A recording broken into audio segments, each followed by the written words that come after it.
İstəyirəm bunu bax belə təkcənə yeyeyim də. Buna bax. Bu 95-dən gedir.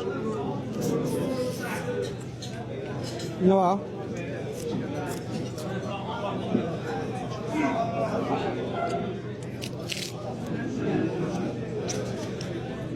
Bizdə bütün yeməklər 24 saat var. Səhər üzrə gələ bilirsən. Xaşımız, ələngəmiz, xəngəlimiz. Ne var?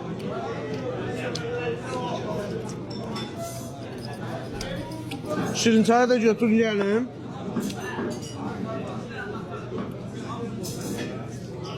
Düzümün tek adamın işi değil mi yemeğe? Ama 3-4 nəfərlə gəlib yeyə bilərsən. 24 saat. Vallahi inan Allah'a ki bak. Gördün ki sevgimden ayrılmışsan xətrinə bir dənə ələngə göndər barışacaq. Bak açıq deyim sən.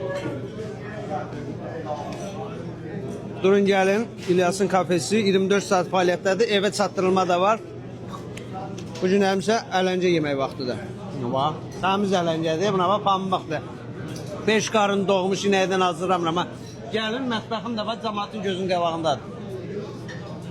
Bir hər şeyi qurcalayın, sonra oturun yiyin üçün. Sağ ol.